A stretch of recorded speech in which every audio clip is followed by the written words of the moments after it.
नमस्कार, आप देख रहे हैं स्पेशल रिपोर्ट। मैं हूं प्रवीण तिवारी। आज स्पेशल रिपोर्ट की शुरुआत एक सवाल से जो कई वर्षों से पूछा जा रहा है। सवाल ये कि कौन होती है विष कन्याएं। किस्से कहानियों में विष कन्या की खूब चर्चा होती है। अक्सर विष कन्या को रहस्यमय शक्तियों वाली ऐसी लड़की के तौर पर पेश किया जाता है जो आधी नागिन आधी इंसान होती है। यह भी कहा जाता है कि विष कन्या के गले में नागिन की तरह ही विष ग्रंथि भी होती है, जिससे वो दुश्मन का काम तमाम कर देती है। विष कन्या पर पड़ा रहस्य का यह पर्दा आज हम उठाएंगे और आपको मिलवाएंगे असली विष कन्याओं से। ऐसी एक विष कन्या की खूबसूरती के जहर का खूनी असर पठानकोट के आतंकी हमले तक में नजर आ रहा है। देखिए विष कन्या का यही रहस्य।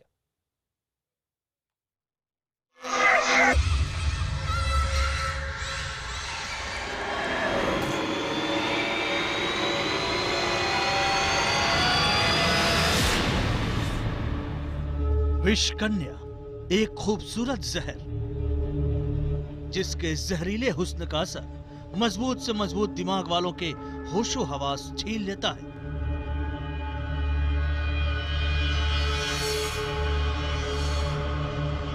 खूबसूरती के जाल में फंसा शख्स एक बार होशो हवास खोता है तो विष कन्या के जाल में फंसकर जान गंवाने के बाद ही उसे मुक्ति हासिल होती है।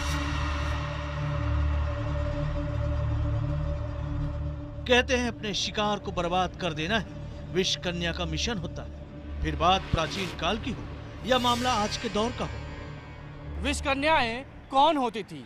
प्राचीन काल में कम उम्र की छोटी लड़कियों को विष कन्या बनाने के लिए इस्तेमाल किया जाता था। इन छोटी लड़कियों को जहर दिया जाता था। इस जहर से कुछ लड़कियों की मौत हो जाती थी, लेकिन जो लड़कियां इस जहर के दर्द को बर्दाश्त कर लेती थी, उन्हें विष कन्या बनाने के लिए खास ट्रेनिंग दी जाती थी।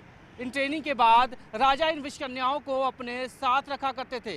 कहा यह भी जाता है कि अपने दुश्मनों को मौत के घाट उतारने के लिए राजा इन विष कन्याओं का इस्तेमाल करते थे। विष कन्या के बारे में यह भी कहा जाता है कि वो आधी नागिन और आधी इंसानों जैसी होती है। वो जहरीले चुम्बन से अपने शिकार की जान ले लेती है। विष कन्या के बारे में ऐसी धारणा उन किस्सों से बनी है जो अक्सर सच्ची कहानियों के इर्द गिर्द बुनी गई है। और ऐसे किस्सों में सबसे मशहूर है सम्राट चंद्रगुप्त और उनके प्रधानमंत्री चाणक्य से जुड़ा एक किस्सा। कहते हैं मगध नरेश नंद ने चंद्रगुप्त की हत्या के लिए विष कन्या भिजवाई थी, लेकिन चाणक्य ने उसे पहचान लिया था। बाद में चाणक्य ने उसी विष कन्या का इस्तेमाल चंद्रगुप्त के दुश्मन प्रवर्तक की हत्या के लिए की थी। कल्कि पुराण में भी विष कन्या का जिक्र मिलता है, जो अपनी जहरीली आंखों से किसी की भी जान ले सकती थी। चाणक्य और चंद्रगुप्त के दौर की विष कन्याओं के ऐसे किस्सों से एक सुराग ये भी मिलता है कि वो ट्रेंड कातिल होने के साथ शिकार फंसाने, खुफिया जानकारी लेने और शिकार के फायदेमंद ना रह जाने पर उसकी जान लेने तक में माहिर होती थी।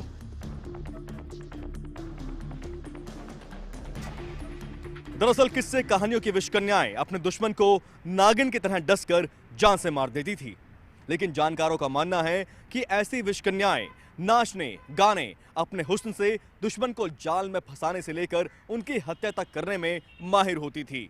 और ऐसी विष कन्याओं का इस्तेमाल आज भी हो रहा है। जी हां, कल्पना और कहानियों से अलग असली विष कन्याओं का इस्तेमाल आज भी जारी है। और ऐसी ही विष कन्या का सर दिखा पठानकोट में हुए आतंकी हमले में। दरअसल पठानकोट में हुए आतंकी हमले का कनेक्शन क्या जासूसी के आरोप में बर्खास्त वायुसेना के लीडिंग एयरक्राफ्टमैन के रंजीत से था? सुरक्षा एजेंसियां अब ये भी जानना चाहती हैं। खबरों के मुताबिक रंजीत को फेसबुक पर आईएसआई की ट्रेंड की गई एक विष कन्या ने ही फंसाया था। आज यही देखिए क्या है हुस्न का जहर देकर खुफिया जानकारी हासिल करने वाली विष कन्याओं का रहस्य। दिल्ली की एक अदालत ने रंजीत की रिमांड 2 दिन और बढ़ा दी है। दरअसल पुलिस ने कोर्ट से कहा कि वो जानना चाहती है कि क्या पठानकोट एयरबेस पर जो आतंकी हमला हुआ है और रंजीत का हनी ट्रैप का जो मामला है, इन दोनों के बीच में कोई रिश्ता तो नहीं है। सच अब पूछताछ के बाद ही सामने आएगा। लेकिन दूसरा सच ये भी है कि विष कन्या के जाल में फंसा रंजीत अकेला नहीं है। अतीत में ऐसे कई मामले सुर्खियां बटोर चुके हैं।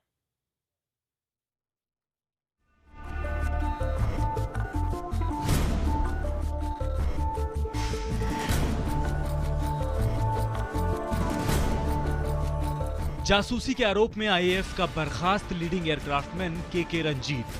देश के राज बेचने वाले इस बर्खास्त वायु सैनिक से दिल्ली पुलिस उस विषकन्या के बारे में भी पूछताछ कर रही है जिसके हुस्न और अदाओं ने इसे गद्दार बना दिया।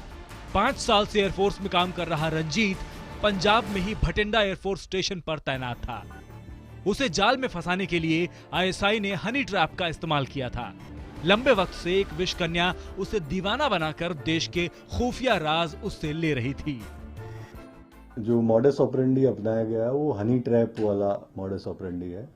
जो विदेशी देश की इंटेलिजेंस ऑपरेटिव है उन्होंने आगे फेसबुक प्रोफाइल बना रखे थे लेडीज के, तो उससे ये चैट करना इनसे शुरू करवाया और चैट करते करते उसके अंतरंग हो गए और फिर बाद में उसको ब्लैकमेल करना स्टार्ट कर दिया इन्होंने। जांच एजेंसियों के मुताबिक रंजीत को एक विषकन्या के जरिए आईएसआई ने खूबसूरत धोखा दिया।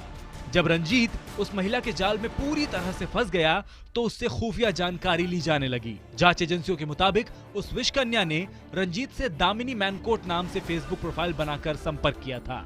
वो महिला रंजीत से फोन पर भी बात करती थी। महिला की बातचीत का लहजा ब्रिटिश था। रंजीत से पैसे का भी लेन देन किया गया था। पाकिस्तानी खुफिया एजेंसी जासूसी के लिए विषकन्या का इस्तेमाल इतनी चालाकी से करती है कि कई बार शिकार को शक भी नहीं होता।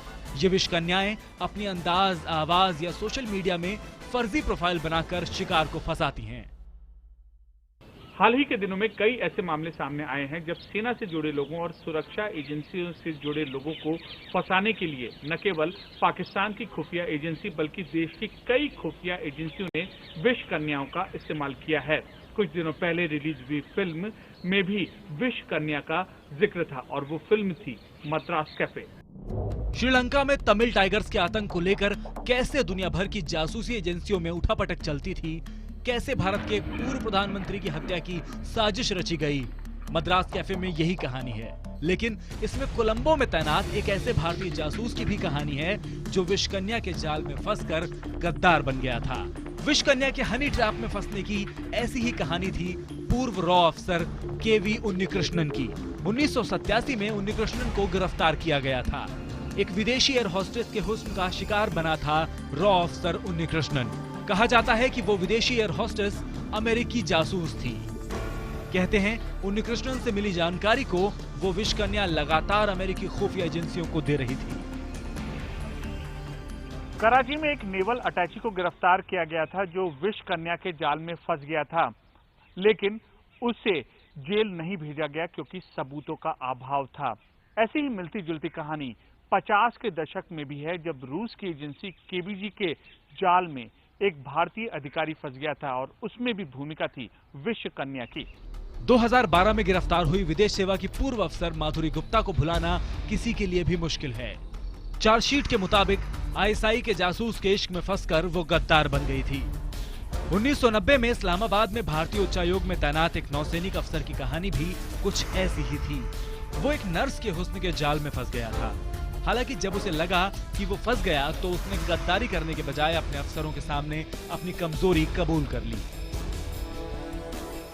कराची में एक नेवल अटैची को गिरफ्तार किया गया था जो विषकन्या के जाल में फंस गया था, लेकिन उसे जेल नहीं भेजा गया क्योंकि सबूतों का अभाव था।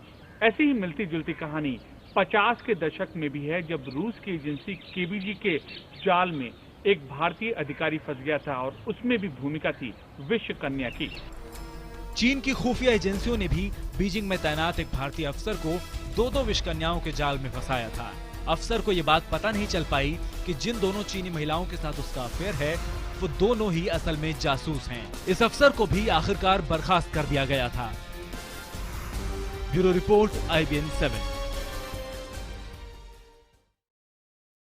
विषकन्या को लेकर जो भी सोच हो, लोग जो भी सोचते हो, लेकिन किस तरीके से हनी ट्रैप में इनका इस्तेमाल किया जाता है या बड़े बड़े युद्धों में इनका इस्तेमाल किया जाता है, इसकी कहानियों से इतिहास अटा पड़ा है। विषकन्या भारतीय उपन्यासों और कहानियों में प्रचलित इस शब्द के साथ एक अविश्वसनीय कल्पना भी जुड़ी हुई है, लेकिन पश्चिम में प्रचलित हनी ट्रैप शब्द ऐसी तमाम सच्ची जासूसी कहानियों के बाद रचा गया जिसमें असली विषकन्याओं के हैरत अंगेज कारनामे दर्ज हुए।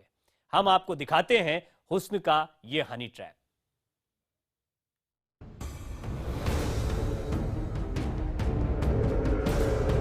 न वो आधी नागिन है और ना ही वो जहर की खुराक की आदी है। ये भी नहीं है कि वो अपने जहरीले चुंबन से दुश्मन को मौत की नींद सुला देती हो। दरअसल आज के जमाने की विष कन्याओं को पुराने किस्से कहानियों वाले किसी भी अविश्वसनीय हुनर की जरूरत ही नहीं है। आज की विष कन्याएं उस हुनर का इस्तेमाल करती हैं जिसके बारे में अमेरिकी स्पाई मास्टर माइकल बैरेट ने कहा है, दुनिया का सबसे पुराना धंधा यानी जासूसी दुनिया के पहले सबसे पुराने धंधे के जितना ही इज्जतदार पेशा है। अब ये बताने की जरूरत नहीं कि जिस्म फरोशी को दुनिया का सबसे पुराना पेशा माना जाता है। जासूसी दुनिया की स्याह हकीकत जब भी सामने आती है, शक नहीं रह जाता कि ये कितना इज्जतदार पेशा है। यहाँ जिस्म बिकता है, ईमान बिकता है, वफादारियां बिकती हैं, जिंदगी और मौत बिकती है, और ये सब बिकता है दुश्मन मुल्क की एक अदद खुफिया जानकारी हासिल करने के लिए। इसीलिए इस धंधे में आने वाली ज्यादातर विष कन्याएं वो होती हैं जिनका काम ही होता है ऊंचे ओहदेदार दुश्मन, रुतबे वाली हस्तियों को अपने हुस्न का दीवाना बनाना। इस मकसद के लिए हुस्न और जिस्म की कीमत जासूसी के एक औजार भर की होती है। विदेशी जासूसी एजेंसियां खुफिया जानकारी जुटाने के लिए विषकन्याओं के इस्तेमाल को जासूसी कला का सबसे बड़ा हिस्सा मानती हैं और इनका खूब इस्तेमाल भी करती हैं। 2010 में समूची दुनिया में चर्चित हुआ रूसी जासूस एना चैपमैन का केस भी ऐसा ही था। अन्ना चैपमैन उस खूबसूरत बला का नाम है जिसे रूसी कामयाब जासूस मानते हैं तो अमेरिकी खतरनाक विषकन्या। अन्ना चैपमैन जिसके मासूम चेहरे के पीछे से झांकती लोमड़ी जैसी चालाक आंखों का गुनाह आज भी जासूसी दुनिया के धुंध के पीछे छिपा हुआ है, लेकिन माना जाता है कि उसने अमेरिका में रहते हुए कई हाई प्रोफाइल लोगों से करीबी रिश्ते बनाए। जून 2010 को अन्ना को रूसी जासूसी एजेंसी SVR के लिए जासूसी करने के आरोप में 9 और लोगों के साथ गिरफ्तार किया गया था। अदालत में अन्ना ने जासूसी का गुनाह कबूल कर लिया था। जुलाई 2010 में कैदियों की अदला बदली के समझौते के तहत अमेरिका ने अन्ना को रूस डिपोर्ट कर दिया। अन्ना आज रूस में चर्चित मॉडल और मीडिया हस्ती है, लेकिन माना जाता है कि रूसी जासूसी एजेंसी से उसका रिश्ता अब भी बना हुआ है। रूस की मशहूर महिला जासूसों की फहरिस्त में एक नाम आता है कैटरीना का। कहा जाता है कि पुतिन के विरोधियों को उसने अपने जाल में फंसाया था और उनका करियर खत्म कर दिया था। क्रिस्टीन कीलर हो या फिर कैटरीना, इस तरह की कई महिला जासूस रूस की महिला जासूसों की फहरिस्त में है जिसका इस्तेमाल किया गया था अपने निशानों को फांसने के लिए।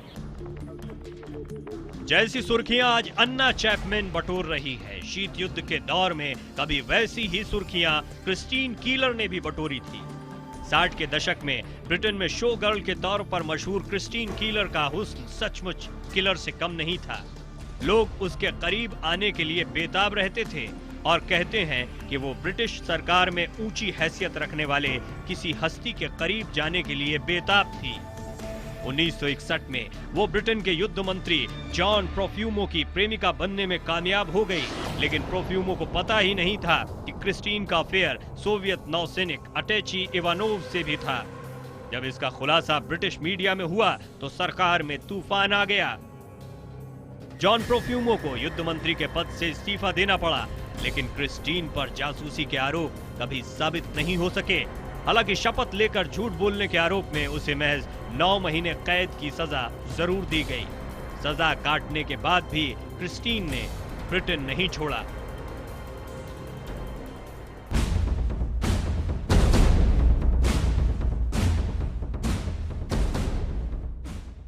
हम बात कर रहे हैं दुनिया की खतरनाक विषकन्याओं की, बड़ी बड़ी लड़ाइयों में जिनका इस्तेमाल किया गया, और इसी विषकन्या के रहस्य का खुलासा हम आपके सामने कर रहे हैं। और जब इस फहरिस्त की बात करते हैं तो माता हारी ये नाम किसी पहचान का मोहताज नहीं है। जिन लोगों की दिलचस्पी विषकन्याओं में रही है या उनके बारे में पढ़ने में रही है, माता हारी को दुनिया की सबसे मशहूर महिला जासूस माना जाता है। जासूसी के आरोप में प्रथम विश्व युद्ध के वक्त उसे फ्रांस में फायरिंग स्क्वाड के सामने खड़ा करके गोली मार दी गई थी। लेकिन 1995 में माता हारी की जीवनी लिखने वाले लेखक रसेल वाओ ने फ्रांसीसी सरकार को यह मानने पर राजी कर दिया था कि वो निर्दोष थी। अब सवाल यह है कि फिर सच क्या था।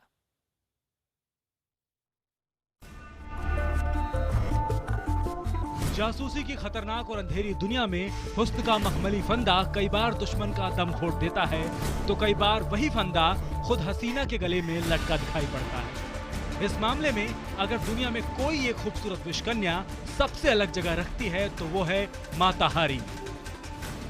माता हारी की असली पहचान क्या थी, ये आज भी बहस का मसला है।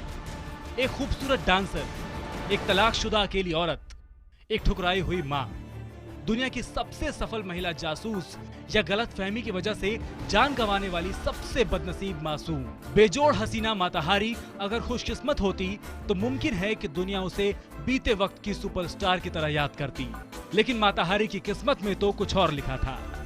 हुस्न के जाल में फंसाकर दुश्मनों का भेद जानने की जासूसी की कहानियों में अब तक माता हारी की कहानी सबसे रोचक मानी जाती है। युद्ध के दौरान फ्रांस की पुलिस ने माता हारी को जर्मनी के लिए जासूसी करने के आरोप में गोली से उड़ा दिया था। माता हारी या मार्गरेट जेली को 15 अक्टूबर सन 1917 में फ्रांस की फौजी अदालत ने जासूसी के आरोप में मौत की सजा दी थी। लेकिन क्या उसे फौजी अफसरों और राजनेताओं से संपर्कों की कीमत चुकानी पड़ी? क्या उसे सिर्फ शक के आधार पर मार डाला गया? यह आज भी पहेली है। दूसरा सच ये है कि मार्गरेट जेली जब पेरिस आई थी तो उसने खुद को जावा की राजकुमारी बताया था और अपना नाम माता हारी रखा था। जिंदगी का एक कड़वा हिस्सा जावा में ही बीता था। दरअसल माता हारी पैदा नीदरलैंड में हुई थी, लेकिन अपने से 20 साल बड़े पति के साथ उसे जावा आना पड़ा था। बाद में पति से उसका तलाक भी हो गया। उसकी इकलौती बेटी भी पिता के साथ रहने लगी थी। ऐसे ही वक्त में खालीपन को भरने के लिए माता हारी डांसर बन गई थी। कहते हैं प्रथम विश्व युद्ध के दौरान उसने डांसर के साथ साथ जर्मनी के लिए जासूसी शुरू कर दी। एक दिन इसी शक में फ्रांस की फौज ने उसे गिरफ्तार कर लिया। माता हारी बला की खूबसूरत थी। जावा में उसका भड़कीले हुस्न वाला डांस मशहूर था, लेकिन उसमें गजब की हिम्मत भी थी। मौत को सामने देखने के बावजूद माता हारी ने आखिर तक ये नहीं माना कि वो जर्मनी के लिए जासूसी कर रही थी। अंत में फायरिंग स्क्वाड के सामने उसने आंखों पर पट्टी बांधने के बजाय खुली आंखों से मौत को गले लगाना मंजूर किया था। माता हारी विषकन्या थी या नहीं, इस पर आज भी बहस होती है, लेकिन खूबसूरती के बल पर जासूसी करने के मामले में अब वो किंवदंती बन चुकी है। इसलिए एक अफवाह ये भी है कि जिस फौजी ने उसे गोली मारी थी, मौत से पहले माता हारी ने उसे अपनी जिंदगी का आखिरी चुंबन दिया था। सच क्या है, कोई नहीं जानता। Bureau report, IBN 7। और इस खास पेशकश के दौरान जैसा हमने आपको जानकारी दी कि दिल्ली की एक अदालत ने रंजीत की रिमांड को 2 दिन बढ़ा दिया है। पठानकोट आतंकी हमले में भी क्या यही हनी ट्रैप इस्तेमाल किया गया है? इसी तरह की किसी विष कन्या ने इस हमले को अंजाम देने में आतंकियों की मदद की है, उन खुफिया एजेंसियों की मदद की है जिन्होंने इस पूरे हमले को प्लान किया है? ये एक बहुत बड़ा सवाल है और इसका जवाब जानने के लिए थोड़ा इंतजार करना होगा। लेकिन इस सच को सभी को मानना होगा कि अब तक हुए बड़े बड़े जासूसी के कांडों में इसी तरह की विषकन्याओं का इस्तेमाल होता रहा है, वो चाहे हिंदुस्तान हो या दुनिया का कोई और देश भी हो। स्पेशल रिपोर्ट का सफर फिलहाल यहीं तक। देखते रहिए IBN 7, जहां खबरों का सिलसिला जारी है।